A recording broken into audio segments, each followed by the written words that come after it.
అంటే పాశ్చాత్య దేశాలలో అనేక దేశాలలో పాశ్చాత్య దేశాలే కాదు మిగతా మిగతా అనేక ఆఫ్రికా మిగతా ఏషియా దేశాలలో లేకపోతే ఇంకా అనేక అంటే యూరోప్ కావచ్చు అన్నిట్లో కూడా రాజ్యాధికారాన్ని సంపాదించుకోవడానికి ఆయుధం అనేది ఒక తప్పనిసరి వస్తువు. అంటే మనకు మామూలుగా శ్రీశ్రీ కవిత కూడా ఒకటి ఉంటుంది, ఆశయాలు సంఘర్షించే వేళ ఆయుధం అలీనం కాదు అని. అంటే ఆయుధం అనేది దూరంగా ఉండదు, అంటే ఆశయాలు సంఘర్షించే వేళ ఆయుధం యొక్క అవసరం తప్పనిసరిగా ఉంటుంది. ఇది ఒక మార్క్సిస్ట్ ప్రతిపాదనలాగా శ్రీశ్రీ చెప్తారు. అంటే ఇది యూరోప్లో ఉన్నటువంటి ప్రధానమైన ఐడియా. ప్రతి రాజకీయ సిద్ధాంతము, ప్రతి రాజకీయ ఆలోచన అసలు యాక్చువల్గా యూరోప్ చరిత్రలో రాజులు ఒకళ్ళనొకళ్ళు రాజ్యాలు దాడి చేసుకోవడం, దోపిడీ చేసుకోవడం, ఓడించిన దేశాల మొత్తాన్ని ధనాన్ని దోచుకోవడం అనేది ఒక సాధారణమైన అంశం. అంటే ఇటువంటి ఫినామినా భారతదేశంలో లేదా అంటే భారతదేశంలో కూడా ఉంది. కానీ భారతదేశంలో ఉండేటువంటి తీవ్రత యూరోప్లో ఉండేటువంటి తీవ్రతతో పోల్చుకుంటే చాలా తక్కువ.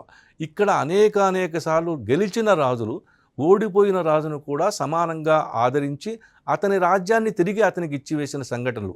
అలాగే అంటే రాజులు ఓడిపోయిన తర్వాత తిరిగి తన రాజ్యాన్ని అతనికే ఇచ్చేసేసి సామంతరాజుగా చేసుకోవడం అనేటువంటి ప్రక్రియ భారతదేశంలో జరిగినంత విస్తృతంగా ఇక ప్రపంచవ్యాప్తంగా ఎక్కడా జరిగి ఉండదు. అట్లాగే ఇక్కడ పోరాటాల్లో కూడా ధర్మ పోరాటాలను ఉంటాయి. అంటే ఉదాహరణకి ఒక యుద్ధం జరిగితే ఉదయం 7 గంటల తర్వాత సూర్యోదయం అయిన తర్వాత యుద్ధం మొదలైతే సూర్యాస్తమయంతో యుద్ధం ఎండ్ అయిపోవాలి. మీరు మహాభారత యుద్ధం చూసినా, రామాయణం చూసినా, ఎక్కడైనా సరే పురాణ సాహిత్యంలో మీకు ఇది ఒక మాట ప్రస్ఫుటంగా వినబడుతుంది. అంటే రాత్రికి రాత్రి శత్రు శిబిరంలోకి దూరి శత్రువును చంపేయడం, లేదా రాత్రికి రాత్రి శత్రువుని జయించడం, ఇలాంటి ఆలోచనలు భారతదేశపు యుద్ధపు ఆలోచనలో కూడా ఎక్కడా లేవు.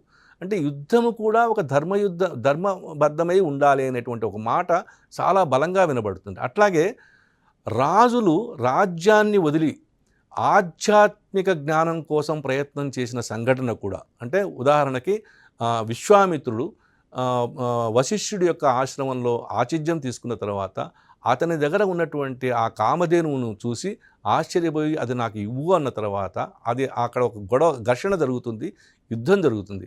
ఆ తర్వాత విశ్వామిత్రుడు లాంటి అంత గొప్ప బలమైన రాజు కూడా నేను కూడా ఈ వశిష్ఠుడిలాగా ఒక గొప్ప ఋషి కావాలని ఆలోచిస్తాడు. ప్రపంచ దేశాల్లో మీకు ఎక్కడా కూడా క్షత్రియులు యుద్ధాలు చేయడం, ఓడిపోయిన దేశాలను దోచుకోవడం, ఓడిపోయిన దేశాలలోని స్త్రీలను లొంగదీసుకోవడం, ఇలాంటి సంఘటనలే ఉంటాయి. కానీ ఇలా కొంతకాలం తర్వాత రాజ్యం చేసిన తర్వాత ఈ రాజ్యం నాకొద్దు, నేను ఆధ్యాత్మిక జ్ఞానం వైపు వెళ్తాను అనే ఆలోచన ప్రపంచంలో ఏ క్షత్రియ రాజుల దగ్గర మీకు కనబడదు. ఒక భారతదేశంలో మాత్రమే కనబడుతుంది.